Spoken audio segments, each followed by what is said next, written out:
Hi, this is Chris. I'm a senior at Harvard, and today we'll be talking about interest groups.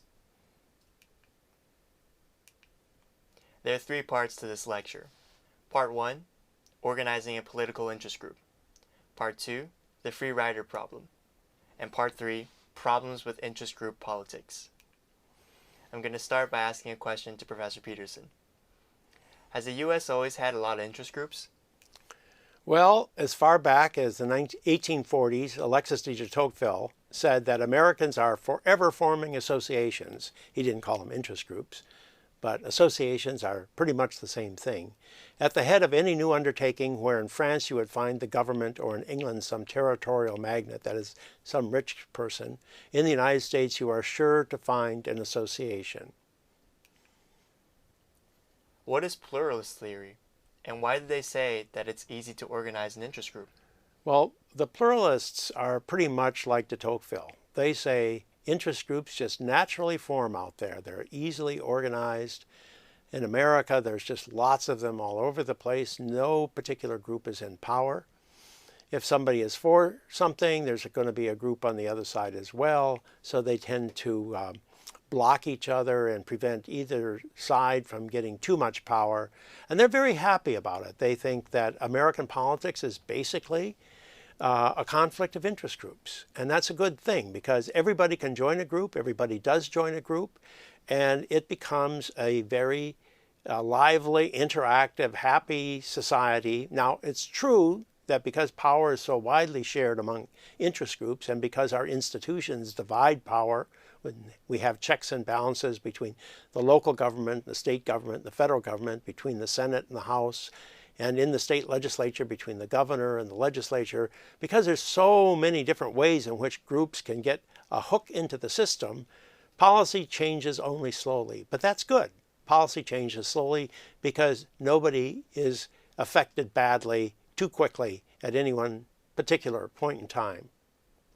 What is the history of interest group formation in the United States?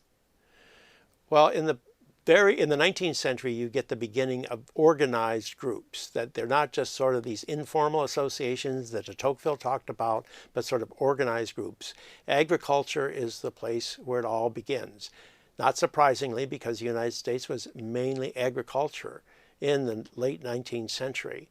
And then it began losing ground as cities began to grow, the economy began to grow. People were leaving the farms and going to the cities. And there was one disaster on farms after another. A lot of small farmers got bought out, went broke. And so you've got organizations to protect farmer interests. They were very powerful because so many people were farmers. So you get the Farm Bureau and the Farmers Union initially, then business gets organized in the latter part of the 19th century, and they form groups like the Chamber of Commerce and the National Association of Manufacturers, and probably even more important are all the little ones, those that represent the automobile industry or the trucking industry or the airplane industry or all the other specific industries out there. And then there's labor. Labor takes the longest to get organized, but you get the American Federation of Labor and the Congress of Industrial Organizations fully organized by the 1930s. And they're very strong from the 1930s to the 50s, but they become weaker in the period since 1950.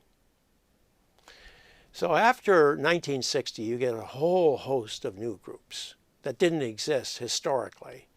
A lot of them were promoting particular rights, whether it was the right to bear arms, or abortion rights, or civil rights, or women's rights, or senior citizen rights. All these different rights-based organizations develop as a result of the civil rights movement, and the concept of rights becomes a way of organizing political action. And then you have public sector groups that get organized after 1960 as the public sector wins the right to collective bargaining. So you get sanitation workers and teacher unions and even the Police Canine Association being organized. But the dogs still can't vote, unfortunately. A lot of these groups that have formed recently are based on foundation support. And they can support causes like environmental protection, consumer protection, so a whole host of groups. How do groups get started? Well, as I've just sort of hinted here, that there is a possibility of getting support from outside sources. And whereas a lot of groups are dependent on individual gifts from citizens, there's an increasing amount of dependence upon government sources, especially in the nonprofit sector.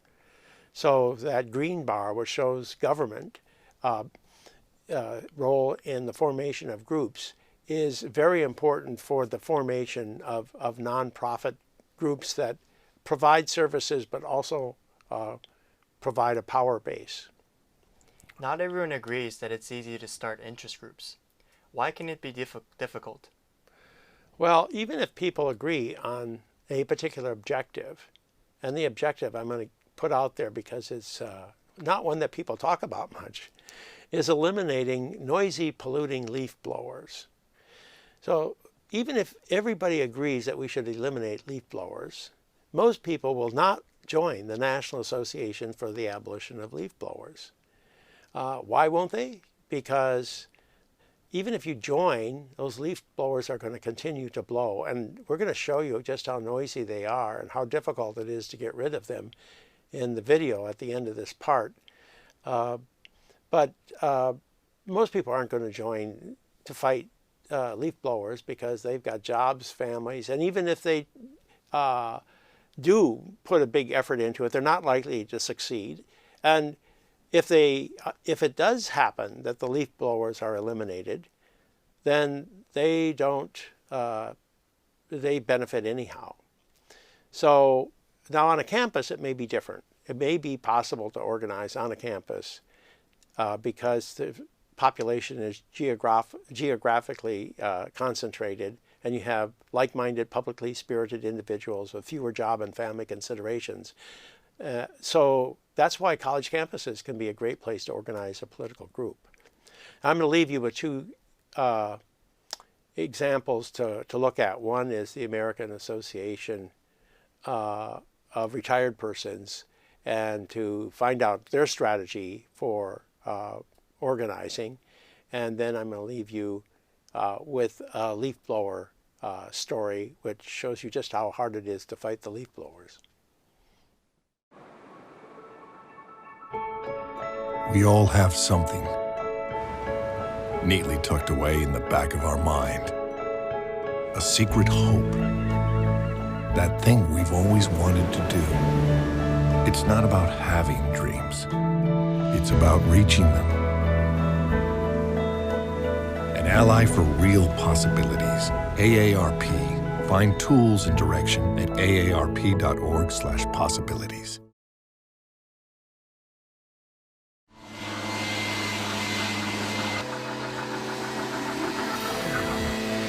Very difficult. Too much noise. For years, the Kendalls suffered in silence. We finally said, we've had enough. Let's write a letter to the editor. As soon as that letter hit, people started looking us up in the phone book and calling our home and saying, right on, Kendalls. I never thought other people had an issue with it.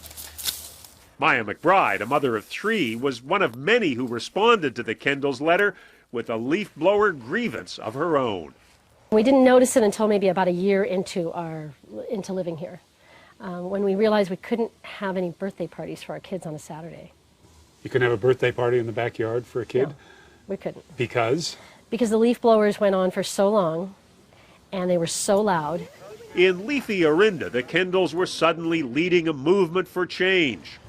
This has an acoustic silencer on it right there. Although the city council turned down their first bid for an outright blower ban. So far, the Orinda City Council agrees with me. So far. Henry Pinney is one of the residents staunchly defending his right to bear power tools. I need to use a leaf blower.